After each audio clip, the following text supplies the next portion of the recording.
Hello, welcome back to Loutzen Academy. In this week's video, we're doing more of an art block style. In the past 2 weeks, my videos were more tutorial based with painting my dog Kai. The first video was a black and white portrait, and the second video was demonstrating glazing with oil paints, adding color to the black and white portrait. Today, we will be exploring what elements in a painting that will make it interesting to a viewer. During the video, I'll be using technical terms, but for the most part, as we go through the video, it'll be more intuitive and typically subjective about what elements in certain paintings that I find interesting we can use in our own artworks. I will be going through 3 different magazines and just pointing out specific paintings that I found interesting and why each paintings have the viewers look at them for longer than 5 seconds. I fear today with social media, an artist can put hundreds of hours into a painting and to only be viewed for 5 seconds or less, especially with our tendency to scroll past multiple paintings and images throughout the day. But in an art museum, when the viewer is actually taking the time to look at paintings, some paintings do captivate you a lot more than others. So I'll be exploring which paintings captivated me in the magazines and what elements they have that may be helpful to us as artists. So we will be looking through this magazine publication. The 3 magazines I do have is from 2012 to 2014. And this publication is still ongoing. You can actually go on its website and subscribe to the newsletter and get actual printed copies mailed to your home or emailed digitally. So before we get started, I am sipping on some raspberry leaf tea. Usually I start the video with some coffee, but I needed a break from it and I haven't been feeling well lately, so I decided to revert back to tea. For raspberry leaf tea, I advise if you're pregnant to not drink it at all. Helpful during the menstrual cycle or cramps, but I do advise any pregnant woman or any woman planning to be pregnant to avoid raspberry leaf tea. Another side note, I also want to start going to art auctions. I don't plan on bidding or buying any of the collections, but I think it would be very interesting to see what sells in the art world and what people value. I find it very subjective of what's considered good art and not good art, and what's considered expensive art and not expensive art and not. And I think it'll be really fun to start going to these art auctions. Originally, I thought they were more exclusive to a certain class, but I realized a lot of these art auctions are free and that you can attend. And during the day, they have more of a casual setting, and then at night, then they have more of a formal setting. So I might start looking into art auctions and seeing and just being around art and being around people who collect art. I think it'd be a very interesting experience as an artist. Like I said earlier, these 3 magazines are newsletter that gets sent out if you're subscribed to it. These 3 were hand-me-downs to me. I have not subscribed to anything like this before, but I'm actually considering it once I open up my budget for it, because they do send, I believe, 3 to 4 publications a year, and you could get a subscription to do both digital and physical newsletters. But I'm more interested in the physical newsletters. I'm trying to be less on my phone during the day, and this is a great way to always be exposed to art. I also had the time last week to look through these magazines because we had a power outage, so it was a perfect time for me to slow down and actually look through these paintings and see what really interested me about them. And as I was looking through them, I realized it was the composition and the leading lines that made me interested in each portrait painting.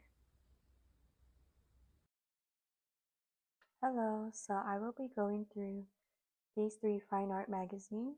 Thumbing through magazines is a great way to train your eye to what works in your art. Through some of these pieces that I bookmark, I'll be talking through with some technical terms, but mostly this will be subjective and just my opinion on why this piece works or why this piece is interesting to me.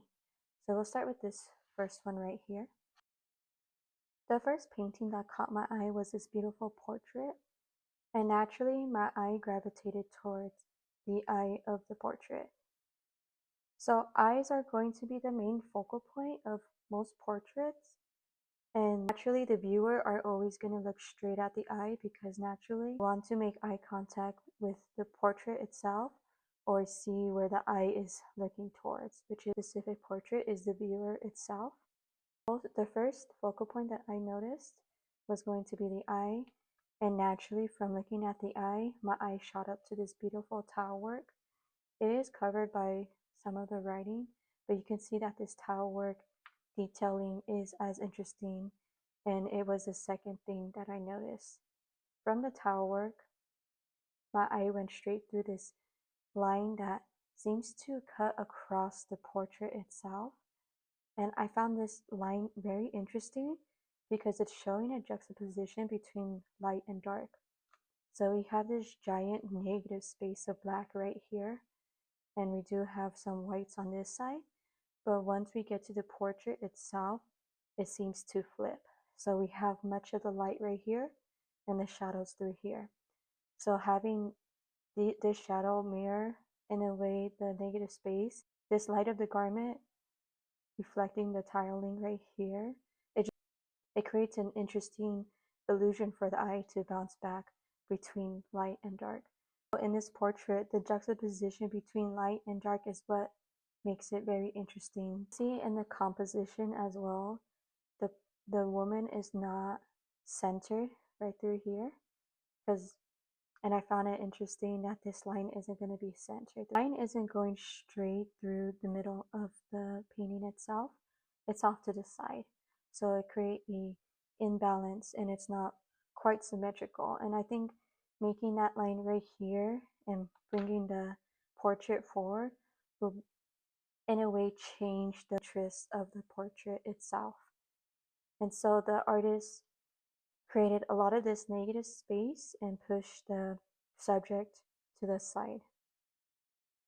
I would say this painting right here may have less dynamic features going on compared to the first portrait I shared, but I do like how this painting makes my eyes want to push back and forth, left to right in the painting. So we have some implied lines going on right now with horses lined up as well as the man lined up on the top.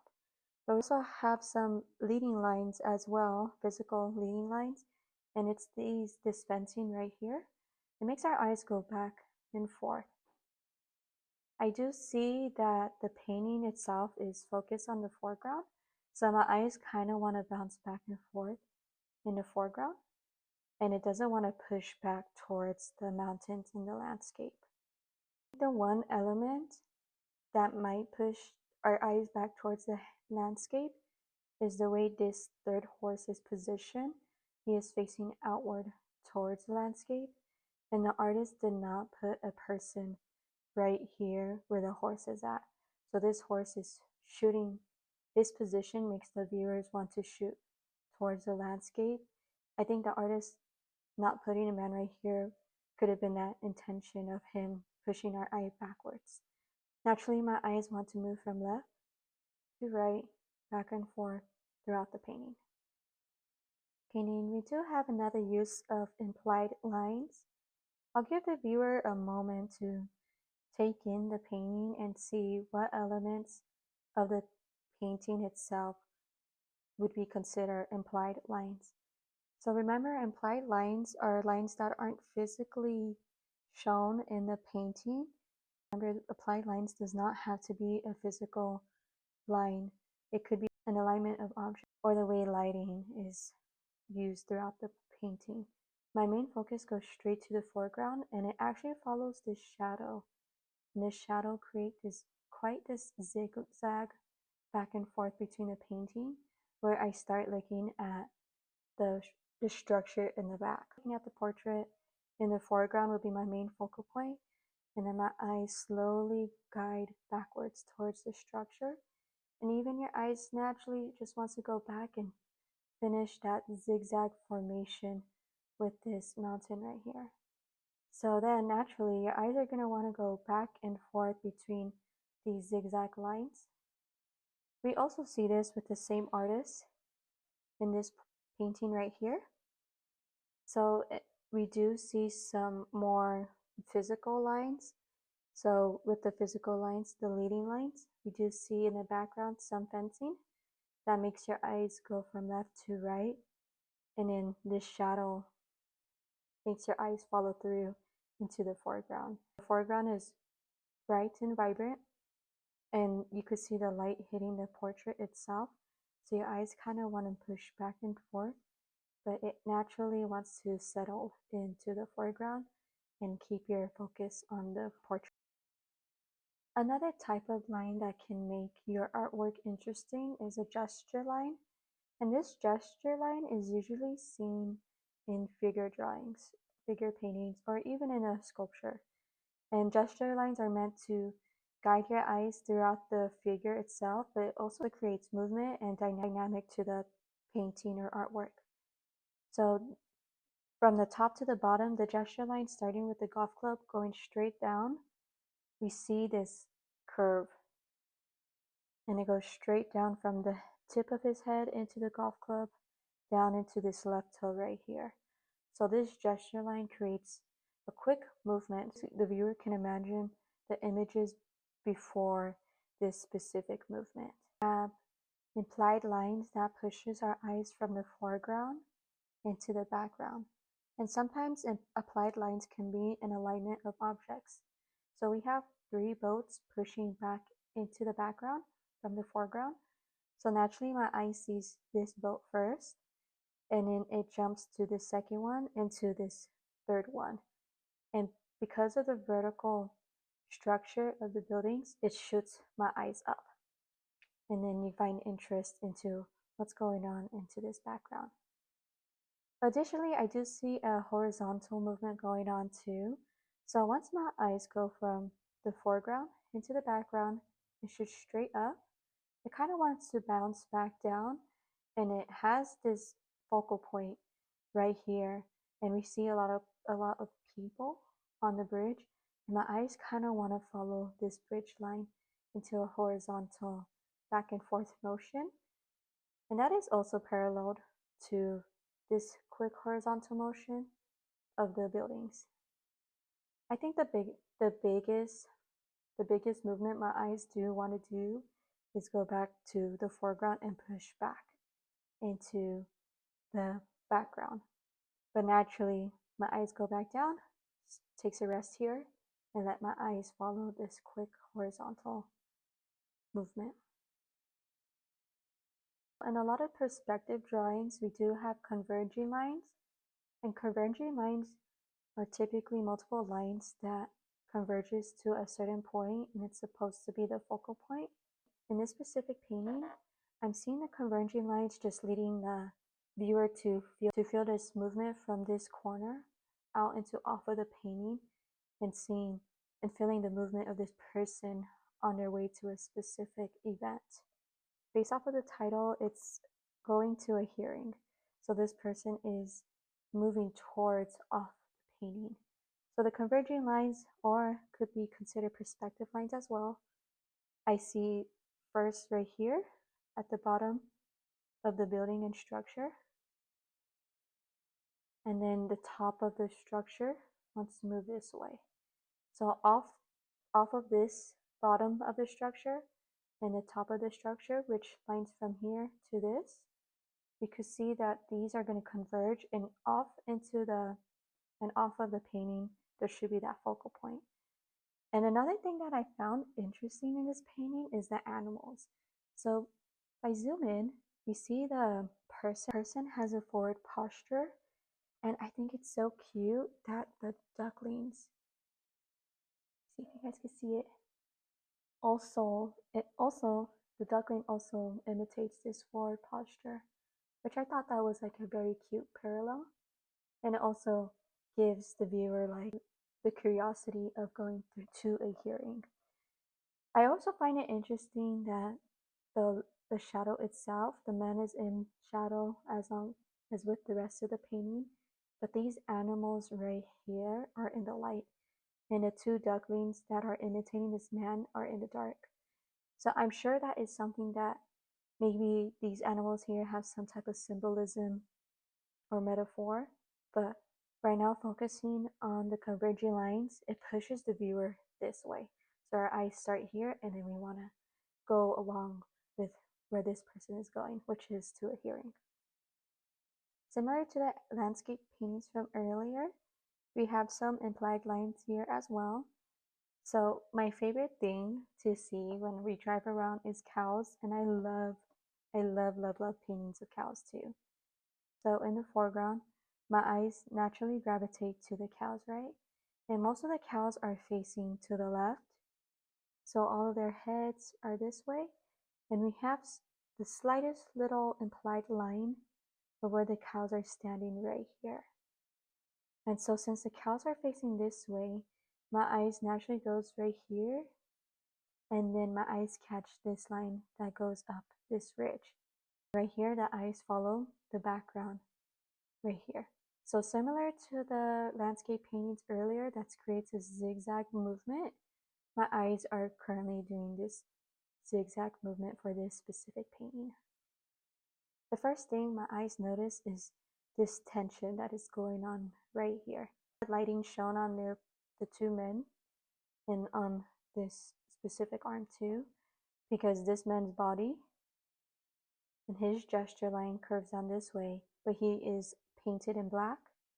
And this man right here, as his gesture line goes this way and down, it's a darker brown, so it is harder to see the rest of their body. So our main focus is going to be the tension right here and the way the arm shoots up to this rope.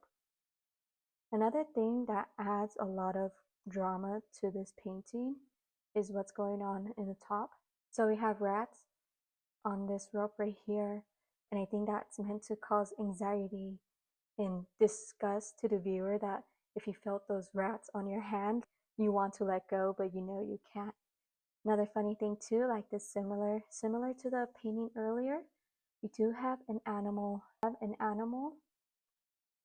almost falling off too, in a way being parallel to what's going on with the men right now. The name of this painting is He Lost His Hold and Fell, Taking Me With Him. So it's a very dramatic scene right now, and my eyes naturally just wants to focus on this tension and for a moment look up right here of what's going on. So in this last magazines we're going through, I'm just going to thumb through the magazine and see what caught my eye. The other two magazines, I had the time to look through them and really think about what's going on with the composition and the leading lines that makes the painting itself interesting. Right here I already have like a quick gesture line and movement from this horse and cowboy on top. So that's a very quick one. And we'll just go through this quickly and see if anything particularly catches my eye. And we might be able to have some conversations about some movement. Right here we have a lot of movement. And my eyes do want to shoot back and forth between the lights. This one, the first thing I did notice was this tree in the background, just moving back and forth. But we have so much drama right here that I'm surprised that my eyes went straight for this tree. Probably the color of the tree, how bright and vibrant it is. Usually with artists, well, some artists, they tend to make their darker colors and less detail into the background so the viewer can focus on the foreground with more vibrant colors and warmer colors too that pushes out, and the background have cooler colors that pushes backwards. So the foreground typically have warmer colors, more detail work to pop out to the viewer. But in this one, I did notice this tree swaying back and forth, and you know what, that sway motion is kind of mimicking this hammock right here, which is where all of the chaos is happening. That's an interesting one. But here we have some very pretty lighting right here too for these paintings. And I'm sure a lot of these paintings have their own implied lines that makes them interesting in themselves. A classic portrait. With the gesture line, it doesn't only apply to humans, it could apply to animals. So we have this very circular gesture line going on right now. So from the tip of the bull's nose going into his forehead, out into his spine, back to his behind to his toe, we have this very circular gesture line that makes the viewers push back and forth. Ooh, these are a lot of good examples of gesture lines as well. Similar to that painting of the man holding the rope, we have some tension here that goes straight out. And then kind of like a crucifix, if we cross right here, and it goes straight down. So this creates a lot of interest in movement. And this, similar to the bowls, we have this circular gesture line going on too, with the toe pushing from the behind through his back and through his head. So we do have a very circular gesture line as well. I find interest in this painting and I kind of want to figure out why. So we're going to zoom in right now. So looking at this left painting, we do have, it kind of reminds me of the Baroque era where we have very dark shadows and very light lights, but we don't have a lot of drama going on right now. Or there is drama in the lighting and in her pose, but we don't have like a scenery drama. I would say that we do see in a lot of the Baroque paintings. But something about this painting I do find a lot of interest, and it's probably because of that lighting. We have some drapery that pushes up. In her face, we have half of her face in darkness and half of her face in light. And then we have a lot of this negative space framing her. So the edges of the canvas itself isn't always the frame of the subject. Sometimes we do have something like this archway and negative space framing the subject itself. So my focus isn't in this corner. My focus isn't going to be in this corner or down here, even though the lighting's nice. My focus is where the archway is framing in the portrait itself. It's a very beautiful portrait. Okay, this is a good example of a still life being interesting. And this person used this blue ribbon to guide the eyes throughout both still lifes. So it looks like this artist pin, these look like thumbtack pins actually.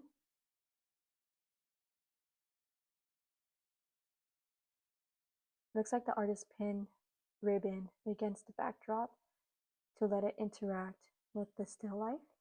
And that is the same for this painting right here. It's pinned. And they use an orange pin, or the artist might have had regular pins, but they may have decided to use orange because orange and blue are their complementary color.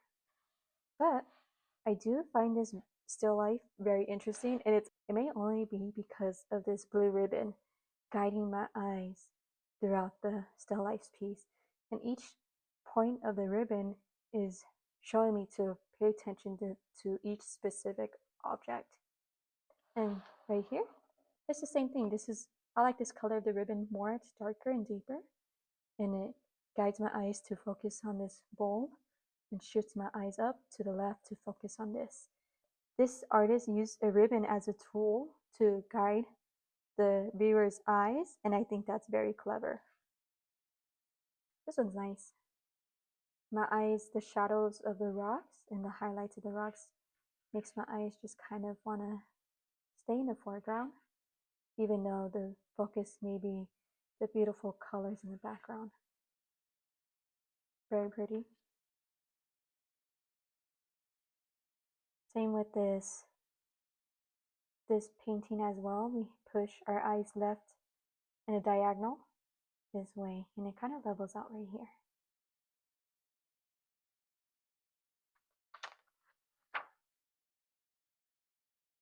So like I said earlier, most portraits, your main focus is going to be the eyes. And I kind of just want to stay where these eyes are at. I don't know why. The one thing about portraits is that you do not have to put so much detail into the eyes because the viewer's eyes is going to naturally want to make eye contact with the portrait. Sometimes the artist can make the viewer make eye contact with the portrait, but the portrait could be looking to the left. So if this artist had, or to the right, my apologies. So this artist decided that his main focus is going to be this man right here with the red, then he could have had the viewers go straight to this portrait and have his eyes shift to the right or to the left of him. And then we would know that our focus would be right here. But that wasn't the intention of the artist. We do see both eyes not looking directly at the viewer, but towards us. And so we could safely assume that both subjects are equally important. And it's a portrait of a cardinal and his patron saint. So you could say that they are equally important.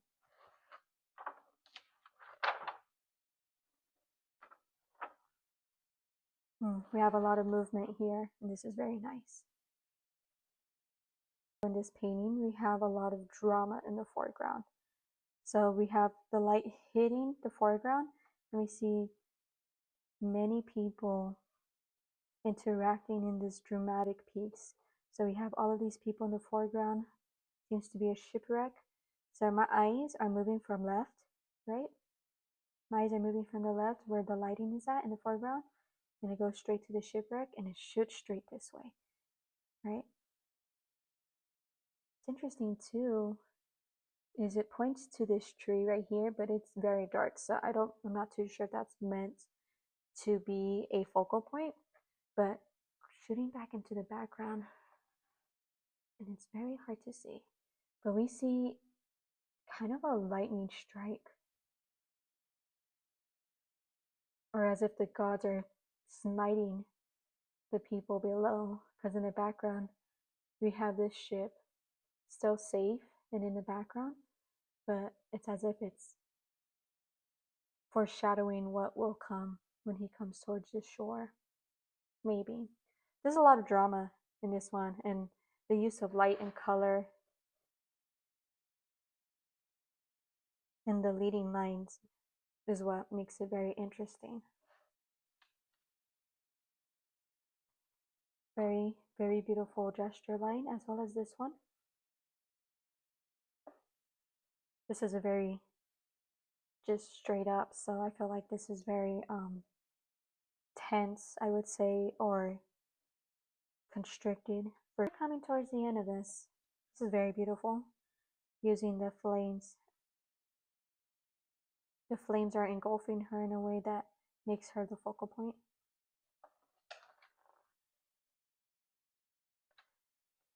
Yeah, so when you start seeing like landscapes as implied lines, you could start understanding why a lot of these landscape paintings are interesting, or maybe interesting.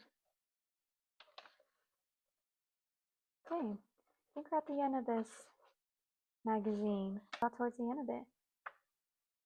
Yeah, so we'll be moving forward and looking at the potential portrait that I plan on making and talking about that specific composition. That'll be it for the video this week. I hope you enjoy just more of a relaxed art blog style for this week. I know the last 2 weeks were heavy into tutorials and speed drawings. I'm hoping to do art blogs here and there, talking about art and looking at art with you guys, just as a good break from the constant tutorials. I believe this would be considered my first art blog out of the couple of videos I did sent out, and I'm hoping that you guys enjoyed it. Next week, I'm hoping to get more into the two projects that I have planned for our home. Look into where to get my materials in a larger canvas, because larger canvases tend to be more expensive.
So that'll be it for this week's video. I hope you guys enjoy your week and see you guys next week.